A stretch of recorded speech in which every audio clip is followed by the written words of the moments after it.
Hey everyone, how are you? Welcome back again to Winning Attitude with Earl Nightingale. So, we're going through the 30-day challenge in order to be able to change our mindset, change our attitude, because our attitude affects our life and everything that we do in life. So, this is the second part. Maybe the first part, you didn't get certain things out of it. Listen clearly to this one, okay? I am in love with Earl Nightingale and the things that I've been able to learn by him.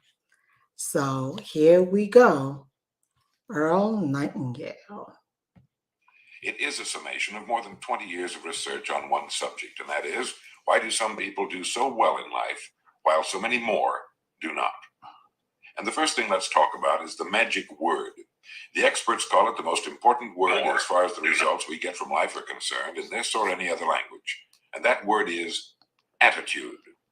It is our attitude toward life which will determine life's attitude toward us. Let's face the fact honestly that we shape our own lives, and the shapes of them will be determined by our attitudes. A person with a poor attitude toward learning, for example, isn't going to learn much until he changes his attitude. If we take the attitude that we cannot do something, we generally will not do it. An attitude of failure, and we're whipped before we start. So we know then that what we receive from life, what we accomplish or fail to accomplish, is due in large measure to our overall attitude. William James of Harvard University put it this way: the greatest discovery of my generation is that human beings can alter their lives by altering their attitudes of mind. And isn't it wonderful that we have this measure of control? Before we start talking about our attitude toward the world, let's talk about our attitude toward ourselves, since it is the attitude we take toward ourselves which determines our attitude toward the world. Now, right here, we come to a rather strange fact. We're so familiar with ourselves, we tend to take ourselves for granted. We tend to minimize the things we can accomplish, the goals we can reach, and for some equally strange reason, believe others can accomplish things in our field which we cannot. There are literally millions of human beings living narrow, darkened, frustrated lives, living defensively, simply because they take a defensive, doubtful attitude toward themselves, and as a result, toward life in general. Many people are suspicious of and oppose change. Yet change is the one thing in life on which we can absolutely count. People who stay young all the years of their lives not only welcome change, but see it for what it really is: new opportunity, new chances for further fulfillment. Attitude is a reflection, a result of a person's will. It is incalculably powerful. It can bring about marvelous results for us, but we need to train it patiently, day by day. Now let's talk about the attitudes of people who are successful. The top 5% of the people who go sailing through life from one success to another, and who, even when they fail at something, shrug it off and head right out again. No matter who the person is or what he does, men and women in sales, business executives, people in all the professions, wives and mothers, students, top people in the armed forces, public servants, men and women in the service of religion, working men and women in all fields of endeavor. Wherever you find a person doing an outstanding job and getting outstanding results, you will find a person with the right kind of attitude. These people take the attitude toward themselves that they can accomplish what they set out to accomplish, that there's no good reason on earth why they can't be competent, successful. They have a healthy attitude toward themselves and, as a result, toward life and the things they want to accomplish.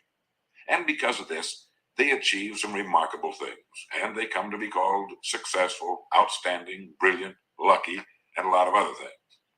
They're quite frequently no more brilliant or outstanding than the majority of the people by whom they're surrounded. But they did develop the right attitude, and they found their accomplishments not too difficult, and many times surprisingly easy, simply because it seems that so few are really trying, really believe in themselves. Successful people come in all shapes and sizes and in widely varying degrees of intelligence, background, and so on. But they all have one thing in common: they expect more good out of life than bad. They expect to succeed more than they fail. If you want something worthwhile, take the attitude that there are a lot more reasons why you can have it than there are that you cannot, and set out to earn it. Go after it, work at it, ask for it, and 9 times out of 10, you'll get it. Our environment is really a mirror of our mental attitude. If we don't like our environment, we have to change our attitude first. Now, the world plays no favorites. It's impersonal. It doesn't care whether we change or not. Adopting a good, healthy attitude toward life doesn't affect the world and the people in it nearly as much as it affects us. It would be impossible to even estimate the number of jobs which have been lost, the number of promotions missed, the number of sales not made, the number of marriages ruined by poor attitudes. But you can number in the millions the jobs which are held but hated, the marriages which are tolerated but unhappy, all because of people who are waiting for the world and others to change toward them, instead of being big enough and wise enough to at least make a test which will prove beyond any shadow of a doubt where most or at least a big part of the trouble lies. Studies made of the lives of literally thousands of successful people have shown that they radiate confidence, assurance, they expect success, and they get success. You can spot these people by the way they walk, by the way they look and act. You can feel it about them when they enter a room.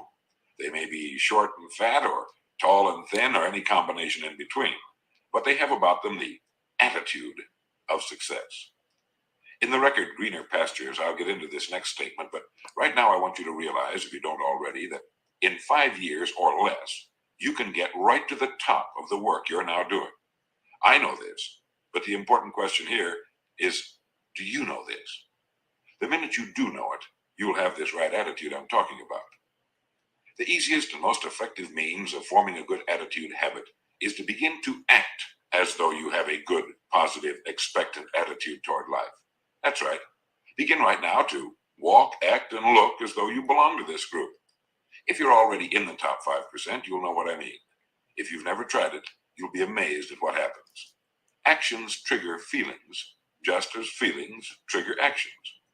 Now, let me tell you a little test you can make which will prove beyond any shadow of a doubt that a good attitude can change a person's life as dramatically as walking from a darkened room into the bright, clear light of day. Not long ago, I read a line which went, "Life is dull only to dull people." This is true, but it also could have read, "Life is interesting only to interesting people," or "Life is successful only to successful people." And what I'm trying to say is that you must first become mentally, from an attitude standpoint, that which you wish to achieve. A famous restaurateur was being interviewed by a reporter who asked, "When did you become successful?" He replied, "I was successful when I was sleeping on park benches because I knew what I wanted to do and that I would do it." In short, his attitude had been one of success, of expecting success long before the material, the tangible rewards of success had been earned. We'll get into this particular phase of Lead the Field in record number 3, A Worthy Destination.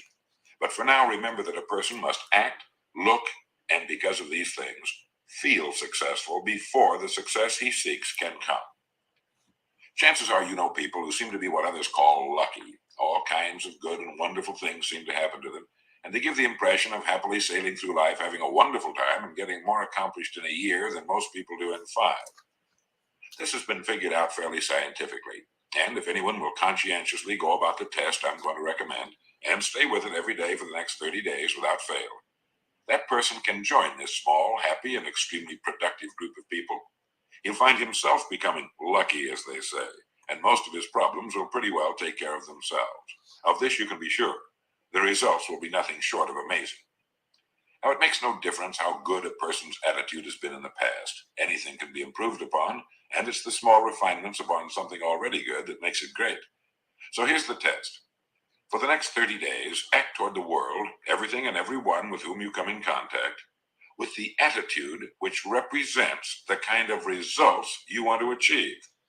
That is, if the result you want is more success in what you're doing, act as though you are already in possession of the success you seek. If you want others to treat you with admiration and respect, treat others with admiration and respect first. Have you ever stopped to think of this? Every human being on earth is the most important human being on earth as far as he or she is concerned. You may never get anyone to admit it, but it's a fact.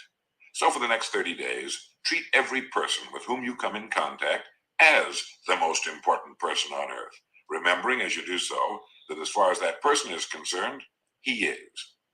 Now, the reason I say treat everyone in this fashion is mainly because this is the way human beings ought to treat each other, and because it will help you form a habit that will bring you amazing and delightful results for the rest of your life. Have you ever noticed that the higher you go in any organization of value, the nicer the people seem to become? You see, the bigger the person, the easier it is to talk to him, to get along with him, to do business with him. Do you know why? It's because he's got a good attitude, and people with the best attitudes just naturally gravitate toward the top. So for 30 days, act toward others and the world at large in exactly the same manner you want the world and others to act toward you. Treat your wife or husband as the person he or she really is, the most important person in your life. The same with the children. Carry out into the world each morning for 30 days the kind of attitude you would have if you were the most successful human being on earth. And notice how it quickly develops into an habitual attitude. When a person does this, he should realize he has already placed himself on the road to what he seeks. He is right now in the top 5% of the people in this or any other country. He has prepared the ground and planted the seed. He has made of himself a magnet, an embodiment of that which he seeks. Before metal can be cast into a desired shape, the mold, the expectant receptacle, must first be fashioned. Before a building can be erected, the excavation must be made and the foundation laid. And before a person can achieve the kind of life he wants, he must become that kind of individual. He must think, act, talk, walk, and conduct himself in all of his affairs as would the person he wishes to become. He is then actually that person, and the things that person would have and do will naturally come to him. Almost immediately, a change will be noticed. Irritations that used to frustrate and annoy disappear. When some less informed individual gives you a bad time, stay on the track. When someone cuts in front of you with his car or acts in any other manner that shows his ignorance and lack of courtesy, don't permit yourself to drop to his level. Pity him, for that's what he really deserves. That's the very group a person doesn't want to belong to. And if he acts like them, well, let's face it, he belongs with them. There's nothing in the world that men, women, and children want and need more than the feeling that they're important, that they're needed and respected. They will give their love, their affection, their respect, and their business to the person who fills this need. So the magic word is attitude. And in summing up, a few points to keep in mind. 1. It is our attitude at the beginning of a task which, more than anything else, will affect its successful outcome. 2. It is our attitude toward life which determines life's attitude toward us. 3. We are interdependent. It is impossible to succeed without others. And it is our attitude toward others which will determine their attitude toward us. 4. Before a person can achieve the kind of life he wants, he must become that kind of individual. He must think, act, talk, walk, and conduct himself in all of his affairs as would the person he wishes to become. 5. The higher you go in any organization of value, the better will be the attitudes you will find. 6. Your mind can hold only one thought at a time, and since there's nothing at all to be gained by being negative, be positive. 7. The deepest craving of human beings is to be needed, to feel important, to be appreciated. Give it to them, and they'll return it to you. 8. Look for the best in new ideas. As someone said, I've never met a person I couldn't learn something from. 9. Don't waste valuable time broadcasting personal problems. It probably won't help you. It cannot help others. 10. Don't talk about your health unless it's good. 11. Radiate the attitude of well-being, of confidence, of a person who knows where he's going. This will inspire those around you, and you'll find good things will begin happening to you. And 12, lastly, for the next 30 days, treat everyone with whom you come in contact as the most important person on earth. If you'll do this for 30 days, you will do it for the rest of your life. In the next recording, I'll talk to you about greener pastures. But now in closing, remember the words of Walter Dill Scott of Northwestern Yes. University. So Success that or failure was the in any- second part of a winning mindset, which is so, so, so fantastic. Your attitude is everything. Thank you so much for watching. See you in the next video. Bye-bye.